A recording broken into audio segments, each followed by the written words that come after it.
அனைவருக்கும் வணக்கம். 8ஆம் வகுப்பு கணக்கு இயல் 6 புள்ளியியல் பாடத்தலைப்பில் பயிற்சி 6.2 முதல் கணக்கிற்கான விடையினை இந்த வீடியோவில் பார்க்கலாம். Welcome to money math board. கணக்கு எண் 1 கீழ்காணும் எந்த தரவுகளை நிகழ்வு செவ்வகத்தில் குறித்து காட்ட முடியும்? ஒரு 5 விதமான தரவுகள் கொடுத்துருக்காங்க. எந்தெந்த தரவுகளை எல்லாம் நிகழ்வு செவ்வகத்தில் குறித்து காட்ட முடியும் அப்படிங்கிறத பார்க்கலாம். ஒரு குறிப்பிட்ட தரவுக்கு நிகழ்வு செவ்வகம் வரையணும் அப்படின்னா ரொம்ப முக்கியமான விஷயம், அந்த தரவானது தொகுக்கப்பட்ட தரவுகளாக இருக்க வேண்டும். இரண்டாவது நிபந்தனை, பிரிவு இடைவெளி தொடர்ச்சியான தொடராக இருக்க வேண்டும். தொடர்ச்சியான தொடர் அப்படின்னா 10 to 20, 20 to 30, 30 to 40 அப்படிங்கிற மாதிரி தொடர்ச்சியான தொடராக இருக்கணும். அப்போது தான் நிகழ்வு செவ்வகம் வரைய முடியும். ஒருவேளை தொடர்ச்சியற்ற தொடராக இருந்ததுன்னா செவ்வக பட்டை விளக்கப்படம் தான் வரைய முடியும்.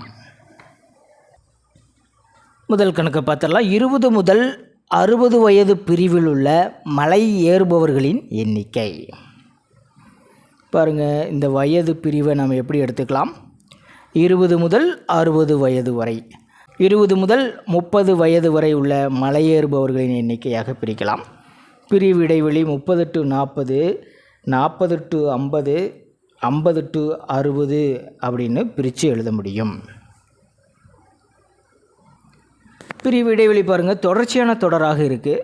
இப்போ கண்டிப்பாக இந்த தரவிற்கு நிகழ்வு செவ்வகம் குறித்து காட்ட முடியும். ஸோ ஆம் அப்படின்னு போட்டுக்கலாம். இரண்டாவது கணக்கு, வெவ்வேறு ஆண்டுகளில் தயாரிக்கப்பட்ட மிதிவண்டிகளின் எண்ணிக்கை.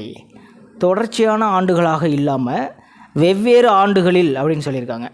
இப்போ 2012, அடுத்து 2024, 2020, இந்த மாதிரி வெவ்வேறு ஆண்டுகளில் தயாரிக்கப்பட்ட மிதிவண்டிகளின் எண்ணிக்கை. இதுக்கு கண்டிப்பாக நிகழ்வு செவ்வகம் வரைய முடியாது. இதற்கு செவ்வக பட்டை விளக்கப்படம் தான் வரைய முடியும். ஆகவே நிகழ்வு செவ்வகம் குறித்து காட்ட முடியாது, இல்லை அப்படின்னு எழுதிக்கலாம். மூன்றாவது தரவு, ஒரு பள்ளியில் உள்ள ஒவ்வொரு பிரிவு மாணவர்களின் எண்ணிக்கை. ஒவ்வொரு பிரிவு அப்படின்னா இப்போ 6th ஸ்டாண்டர்டில் உள்ள மாணவர்களின் எண்ணிக்கை, 7th ஸ்டாண்டர்டில் இருக்கிற மாணவர்களின் எண்ணிக்கை. இதுக்கும் நம்ம கண்டிப்பாக நிகழ்வு செவ்வகம் வரைய முடியாது. ஏன்னா பிரிவு இடைவெளி தொடர்ச்சியான தொடராக அமையும் போது தான் நிகழ்வு செவ்வகம் வரைய முடியும். இப்போ இதுக்கும் கண்டிப்பாக வரைய முடியாது. நான்காவது, ஒரு பொது தேர்தலில் காலை 7 மணி முதல் மாலை 6 மணி வரை பதிவான வாக்குகளின் எண்ணிக்கையை நிகழ்வு செவ்வகத்தில் குறித்து காட்ட முடியுமா அப்படின்னா கண்டிப்பாக முடியும். காலை 7 மணியிலிருந்து ஒவ்வொரு மணி நேரத்திற்கும் நிகழ்வு செவ்வகம் கண்டிப்பாக வரைய முடியும். 7 மணியிலிருந்து 8 மணி வரைக்கும் பதிவான வாக்குகளின் எண்ணிக்கையை செவ்வகமாக வரையலாம். 8 மணி முதல் 9 மணி வரை பதிவான வாக்குகளின் எண்ணிக்கையை செவ்வகத்தில் வரைந்து காட்ட முடியும். ஆகவே இந்த தரவிற்கு நிகழ்வு செவ்வகம் குறித்து காட்ட முடியும், ஆம்.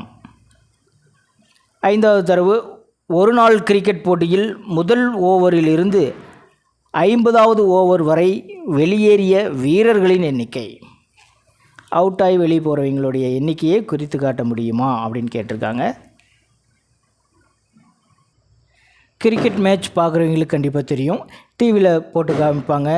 ஒவ்வொரு ஓவர்லேயும் எவ்வளோ பேர் அவுட் ஆகிருக்காங்க, எத்தனாவது ஓவரில் அவுட் ஆகிருக்காங்க அப்படிங்கிற விவரத்தை கண்டிப்பாக நிகழ்வு செவ்வகத்தில் குறித்து காட்ட முடியும், ஆம். நிகழ்வு செவ்வகங்கள் வரையும் போது செவ்வகங்களுக்கு இடையே இடைவெளி கண்டிப்பாக இருக்கக்கூடாது. இந்த 3 பாயிண்ட்டுகளும் நீங்கள் கண்டிப்பாக தெரிஞ்சு வச்சுருக்கணும். பயிற்சி 6.2 இரண்டாவது கணக்கிற்கான விடையினை அடுத்த வீடியோவில் பார்க்கலாம். மேலே இருக்கிற ரெக்கார்ட் செக் பண்ணிக்கோங்க. இந்த கணக்கில் உங்களுக்கு கூடுதலான விளக்கம் தேவைப்பட்டால் கீழே இருக்கிற கமெண்ட் பாக்ஸில் கேளுங்க. தேங்க்யூ.